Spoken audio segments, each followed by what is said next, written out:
Have you ever wondered what's going on deep underneath all the apps and websites we use every day? I mean, way below the code, below the graphics, there's a fundamental blueprint, a set of rules that doesn't just say how something works, but what it's even possible for it to do. Well, today we're digging into that blueprint. We're talking about theoretical computer science, the field that explores the absolute rock-solid limits of what computation can be. Okay, let's just jump right in with a massive question. What is something a computer can never solve? And I don't mean a computer that we just haven't built yet. I mean any computer, ever. This isn't a question about having a faster chip or more memory. Nope. It's a deep question of pure mathematics and logic, and it cuts right to the very heart of theoretical computer science. So what is it officially?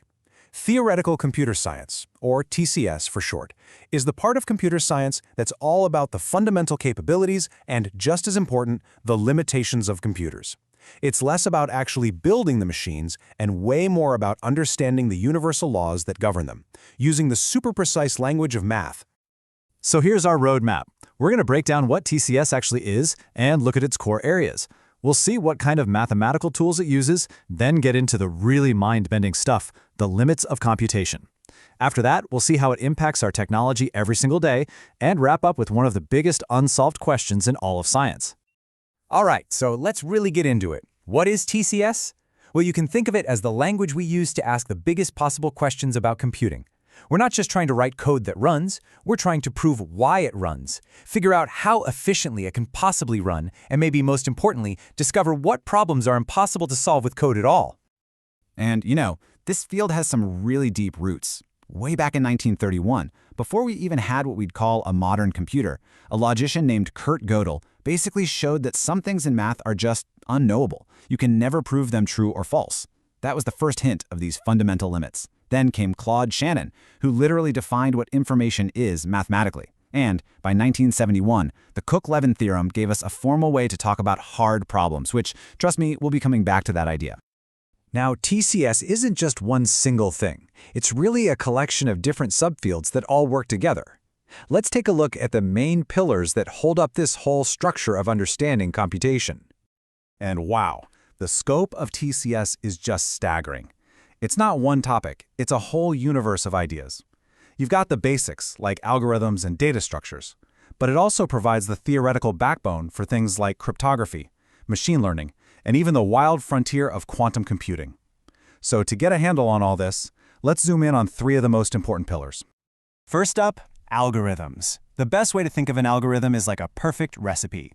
It's a series of totally clear step-by-step instructions for getting something done. But in TCS, you're not just writing the recipe, you're mathematically proving that the recipe works every single time and that it's as fast and efficient as it can possibly be. Okay, next is automata theory. Now, to really get to the bottom of computation, theorists came up with this idea of automata. These are abstract imaginary machines. Think of them as super simplified blueprints for computers. A really simple automaton might just model the logic of a vending machine, right? But a more complex one, like the famous Turing machine, is so powerful it can simulate any calculation that even the most advanced supercomputer can perform. They're the tools we use to figure out what's even computable in the first place. And this brings us to computational complexity.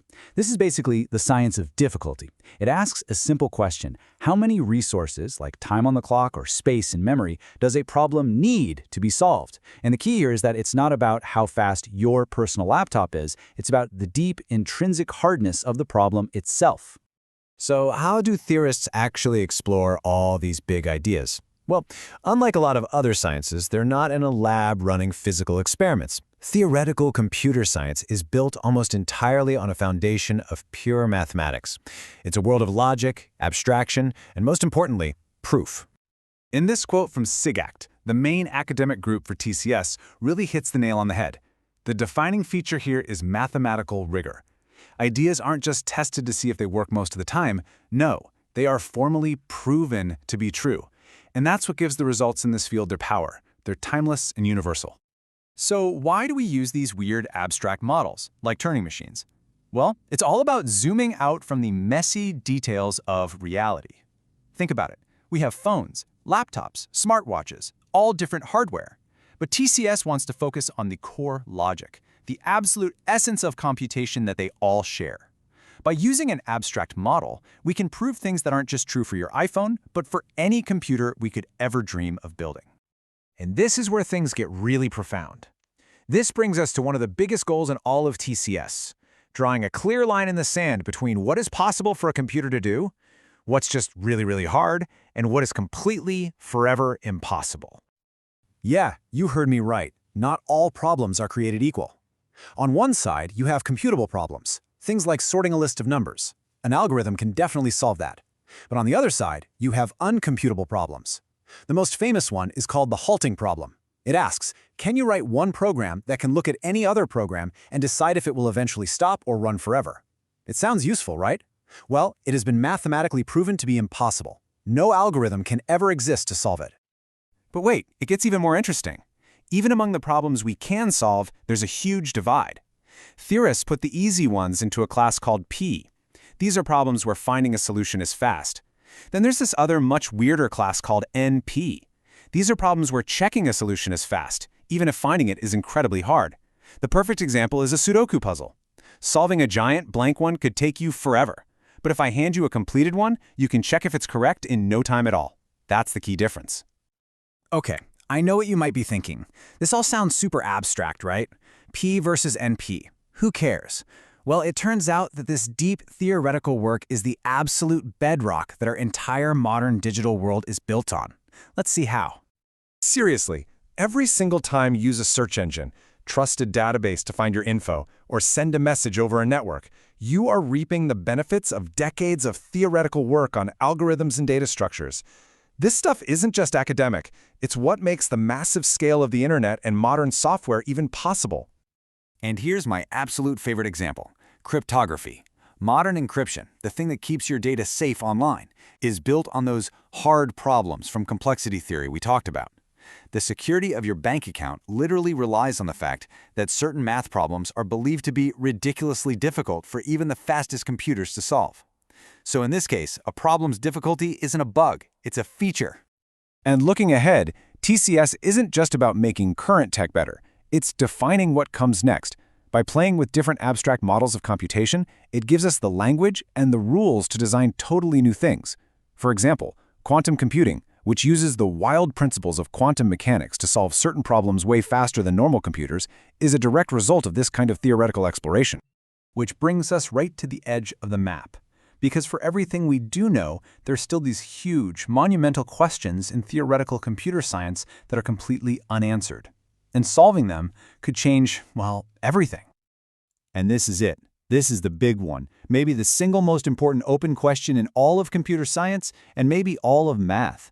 Does P equal NP?